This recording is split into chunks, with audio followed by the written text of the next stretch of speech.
Sveiki, Skorpioni gadamijā! Skatīsimies, ko tad nākamais gads nes Skorpiona zīmē. Skorpiona zīme nākamgad atzims no pelniem, uzplauks, ies uz priekšu, sāks jaunu etapu.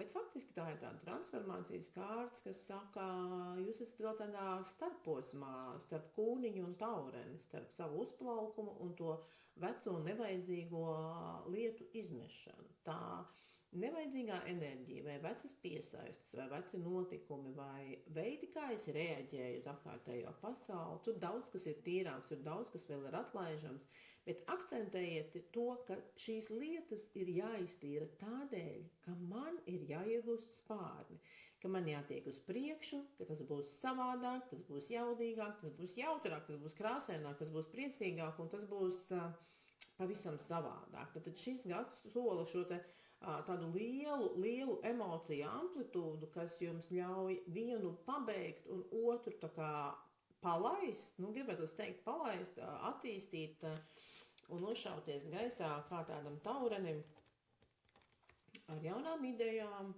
ar jaunu aizsākumu. Un tam nav pat nemaz jābūt tādam īpaši izdotam kaut kādam jaunam biznesam vai jaunam darbam vai jaunām attiecībām. Jūs varat kvalitatīvi vienkārši iekšēji mainīties. Jā, kas tad būtu tās lietas, ko būtu jāatstāj?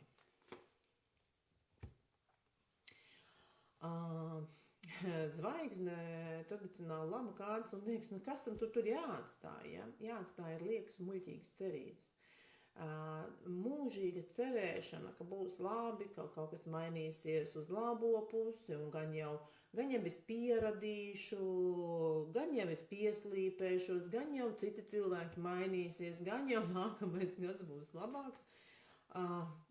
Izmetiet tās lielākās, muļķīgākās ilūzijas par apkārtni no savas galvas nākamajā gadā. Es sapratu, ka tas nav viegls uzdevums šajā transformatīvajā procesā, bet iespējams, ka tas ir tas veids, ka jūs tā kā skatāties uz pasauli caur milzīgām rozā brillēm. Tās brilles jau ir aplaisājuši un viņas vairs nerāda pareizo bildi. Ja? Tā kā tādu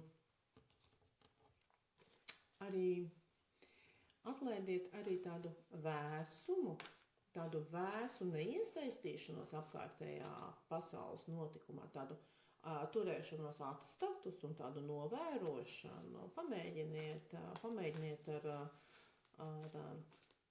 siltu iesaistīšanos. Pamēģiniet parādīt, kā ir, kad jūs esat reālajā klātbūtnē kādam. Ko attīstīt nākamajā gadā? Pavērt perspektīvas, padomāt tālāk, paskatīties, kā būtu, ja jūs pieņemsim, neturētu kaut kādi pienākumi, kaut kādas atbildības, kaut kādi uzstādījumi, veci, palūkojieties, un kā es vēl varētu, pieņemsim, kādu vēl vienu darbības jomu, vēl vienu hobiju, vēl vienu aktivitāti. Jo tā viņš šķiet, ka jums sāk palikt par šauru tajā kūniņā. Tie spārni verās vaļā un viņš grib lidot uz kaut kurieni, viņš grib lidot uz citu pļavu un paskatīties, kas tā ir par lietu, ko jūs vēl neesat pamanījuši savā dzīvē.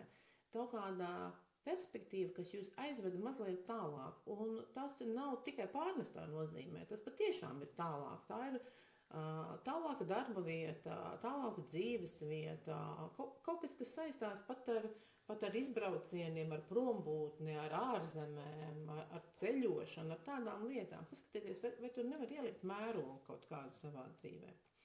Un padoms.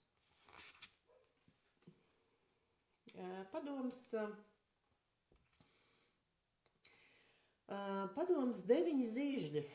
9 zīžļi tradicionāli runā par bažām, vai man izdosies.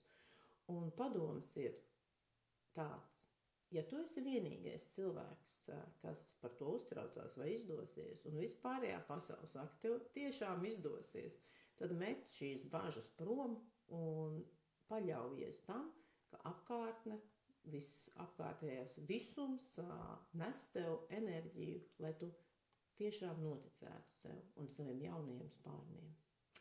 Ai, kāds skaists transformatīvs gads skorpioniem, lai jums tas izdodas tādi piepildīts, un mēs tiksimies ātrāk nekā nākamgad. Nē, nākamgad gan jā. Labi, uz tikšanos.